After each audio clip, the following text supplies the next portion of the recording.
আসসালামু আলাইকুম প্রিয় বন্ধুরা, সবাই কেমন আছেন? আপনাদের জন্য নিয়ে আসলাম একটি বিফ কালো ভুনা।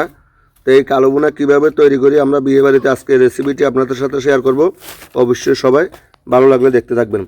এখানে আমি 30 কেজি গরু মাংসতে লবণ দিচ্ছি প্রায় 300 গ্রাম পরিমাণ।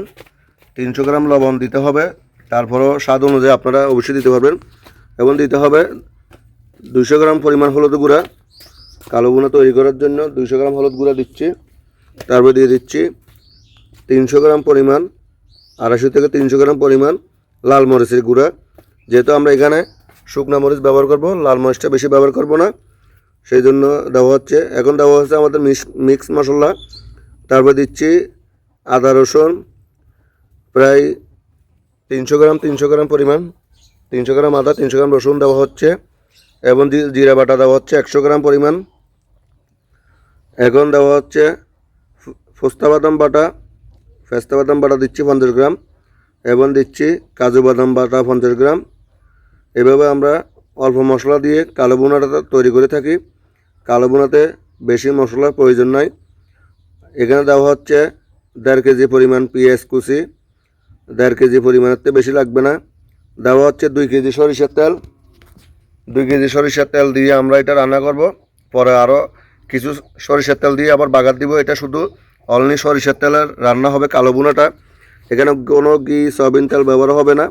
আপনারা আসলে আমরা তো বড় রেসিপি তৈরি করি, তা আপনারা এখান থেকে দেখে দেখে ছোটো অল্প করে রান্না করতে পারবেন।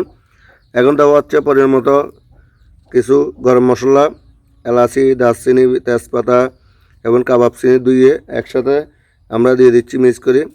এখানে দিতে হবে 1 কেজি পরিমাণ টমেটো ছক্কা দানা করে কেটে, এবং 1 জগ আন্দাজ পরিমাণ মানে পানি দেওয়া হচ্ছে।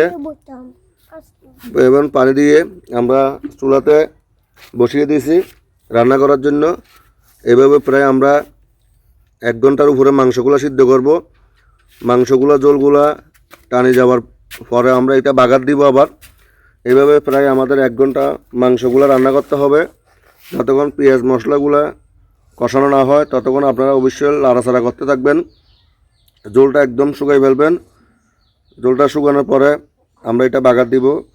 আপনাদের জন্য আমরা এত কষ্ট করে এই কালো ভুনা রেসিপি বা যে কোনো ভিডিও তৈরি করি। আপনারা যদি অবশ্যই ভিডিওটা দেখি একটু শেয়ার না করেন এবং অন্যজনকে দেখার সুযোগ করে না দেন, তাহলে আমরা কীভাবে ভিডিওগুলো তৈরি করব। অবশ্যই চেষ্টা করব, আপনারা চেষ্টা করবেন যে আমার এই ভিডিওটি অন্যজনের কাছে পৌঁছানোর জন্য। আপনাদের ভালোবাসা পেলে আমি সামনে আরও নতুন নতুন রেসিপি নিয়ে আসব। একটা রেসিপি তৈরি করতে অনেক সময়ের প্রয়োজন হয়। একটা রান্না করতে প্রায় 3 ঘন্টার প্রয়োজন আছে, কিন্তু আমরা মোটামুটি 5-6 মিনিটের ভিতরে দেখানোর চেষ্টা করি।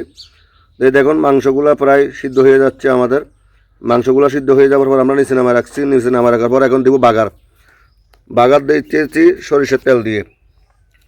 নিজের হাতে তৈরি মশলা দিয়ে আমরা এই কালো ভুনা তৈরি করি। এখানে কোনো সিক্রেট লুকিয়ে রাখি না আমি।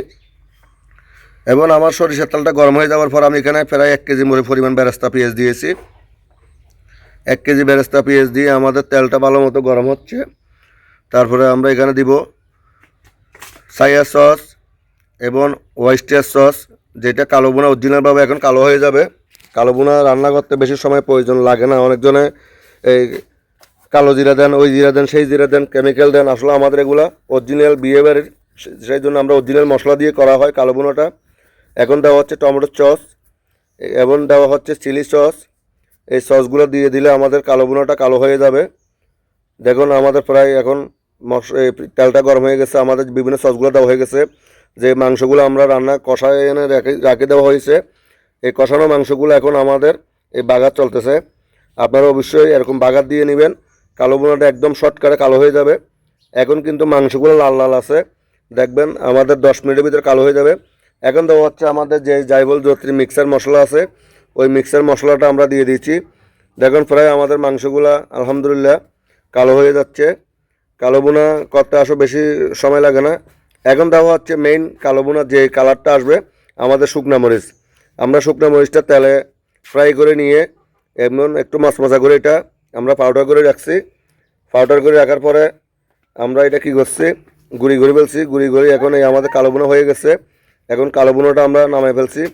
দেখুন আমাদের কালো ভুনাটা প্রায় রেডি। এটা যখন আমরা আবার চুলার এই আগুন দিয়ে যখন গরম করব, তখন আরেকটু কালো হয়ে যাবে। যখন আমরা বাড়ার জন্য প্রস্তুত করব তখন একদম চকচকা কালো কালো হয়ে যাবে। দেখুন আলহামদুলিল্লাহ আমাদের কালো বোনা সম্পূর্ণ কালো হয়ে গেছে। এখন আপনারা এই রেসিপিটি কেমন হয়েছে অবশ্যই সবাই কমেন্টে জানাবেন, এবং আপনারা কমেন্ট করে যদি ভুল ত্রুটি হয়ে থাকে অবশ্যই জানাবেন। আমার স্ক্রিনে নাম্বার দেওয়া থাকবে, আপনারা কোনো কিছু সরাসরি জানতে চাইলে কালো বোনার পদ্ধতি আমাকে ফোন করবেন।